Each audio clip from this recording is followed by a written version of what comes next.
When David and his family moved into Willow Creek Estates, they thought they'd finally found peace. The streets were quiet, the lawns perfectly trimmed, and everyone waved as they passed by. But the one person who didn't smile was Karen. She wasn't just a neighbor. She was the self-proclaimed guardian of the HOA, and she made sure everyone knew it. From day one, Karen scrutinized everything the family did. The color of their mailbox. The type of flowers they planted. Even how long David's son, Ethan, played basketball in the driveway. It felt harmless at first, just annoying. But when Karen started taking pictures of their home without permission, things began to turn unsettling. David tried to stay calm. "She's just nosy," his wife, Laura, said. "Ignore her." But ignoring Karen was impossible.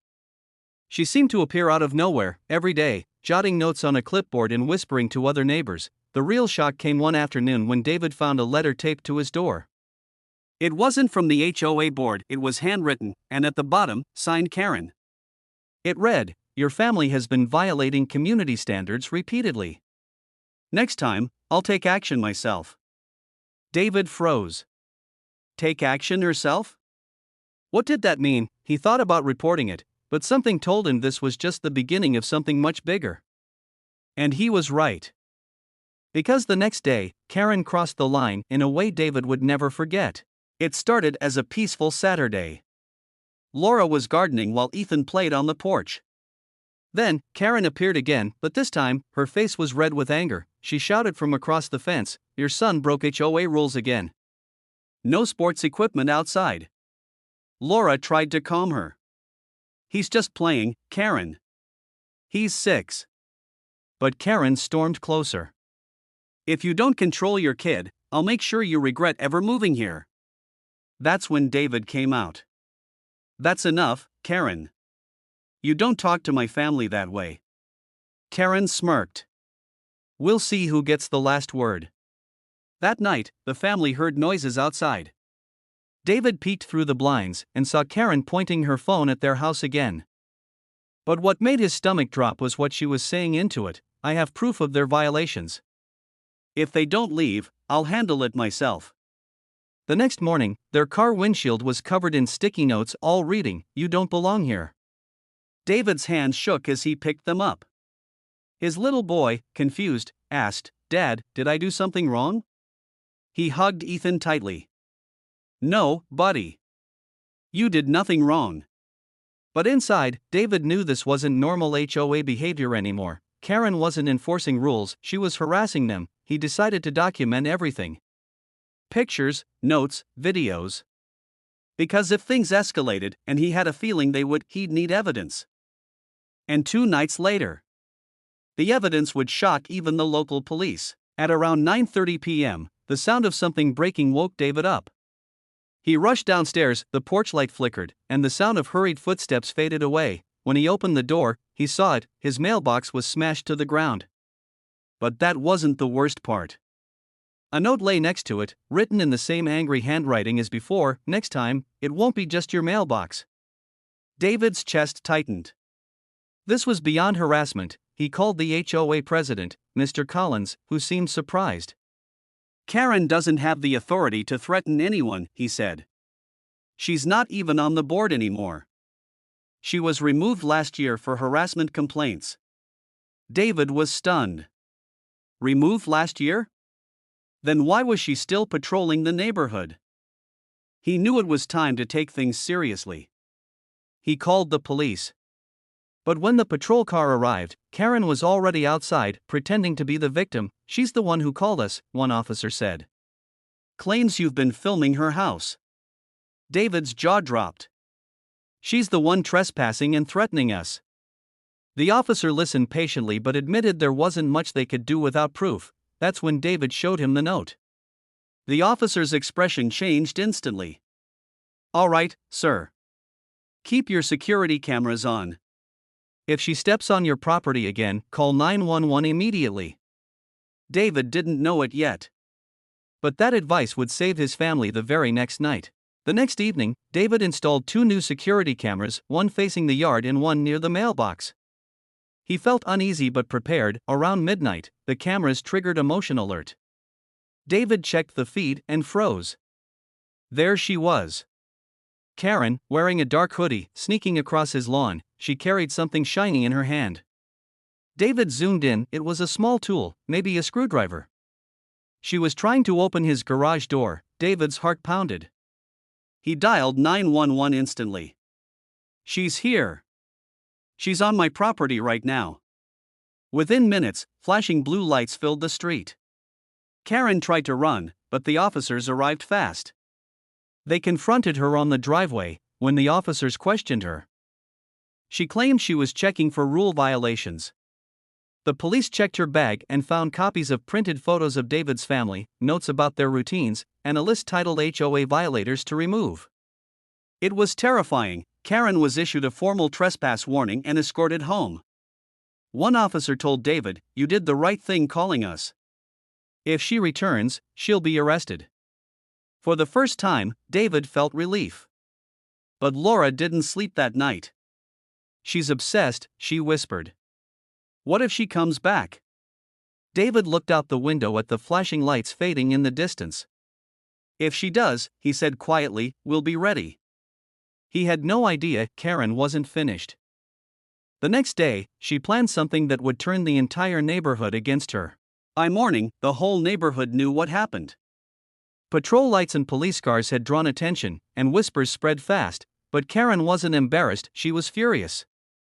That afternoon, she went door to door, knocking on every house, telling her version of the story. "David called the cops on me for no reason. He's dangerous," she said dramatically. Some neighbors believed her. Others didn't. When David stepped outside, conversations fell silent. He felt eyes following him as if he was the problem. That's when an email arrived, a notice for an emergency HOA meeting. Karen had demanded it. At 7 p.m., the clubhouse filled with tense faces. Karen stood in front, holding her clipboard like a badge. "This family has broken multiple HOA codes," she declared. "They've endangered our peaceful community." David stood up slowly. "Peaceful?" he repeated. "Karen, you came to my property at midnight with a screwdriver." The police saw the evidence. Gasps filled the room. Karen's face flushed red. "He's lying," she snapped. "Those videos were edited." But Mr. Collins, the HOA president, interrupted. "Karen, we've reviewed the footage too. It's real." The silence was heavy. Karen's voice cracked. "You're all turning against me?" Mr. Collins sighed. "You were removed from the HOA board for this kind of behavior. You don't have any authority here." Karen's eyes glistened with anger and humiliation. "You'll regret this," she whispered. She stormed out, slamming the door behind her. David's family felt a brief moment of peace. But Laura still felt uneasy. "She's unpredictable," she said. "She's not done yet." She was right. That night, Karen's porch light stayed on, and her curtains moved long after midnight. Something in the air felt wrong. As if she was planning her next move. For 2 days, things were quiet, too quiet. No notes. No shouting. No phone calls. David almost thought it was over, but on the third night, he woke up to the faint sound of their doorbell camera chiming. Someone was standing at their front door, motionless. It was Karen. Her face was pale, her hair messy, and in her hands was an envelope. She placed it on the doorstep and walked away without a word. David waited until morning before picking it up. Inside was a short letter. "You've destroyed my reputation. Everyone hates me. But soon, you'll understand what that feels like."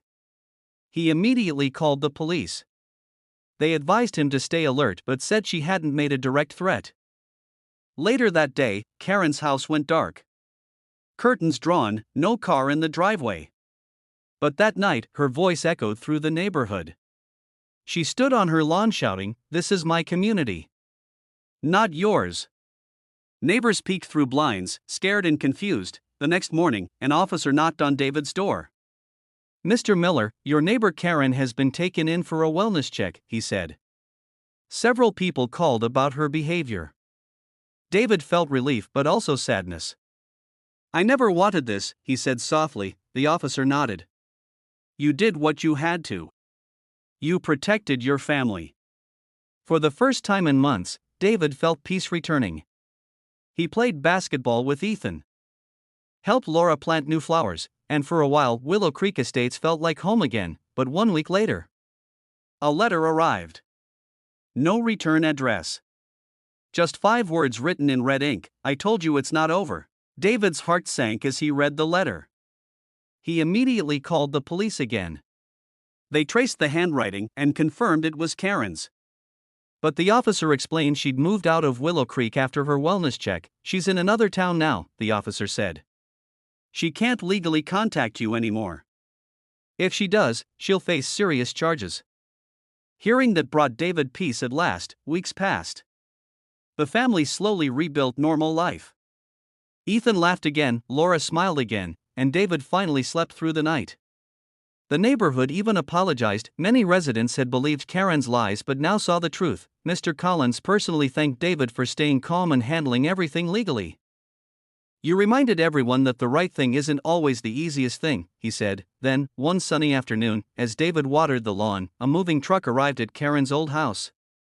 A new family stepped out, cheerful, friendly, waving hello. David smiled back, realizing the nightmare had finally ended. He looked at his repaired mailbox, the same one that had started it all, and whispered, "We made it through." But later that evening, as the sun set, he noticed something strange. A small note taped under the mailbox flag. It wasn't threatening, just one word written in shaky handwriting: "Sorry." David stared at it for a long time. Maybe it was Karen's final act, not of hate, but regret. He smiled faintly, removed the note, and finally let it all go. And that was the final twist in this unbelievable HOA story. If you loved the drama, don't forget to like, subscribe, and drop a comment sharing your thoughts. It really helps this channel grow.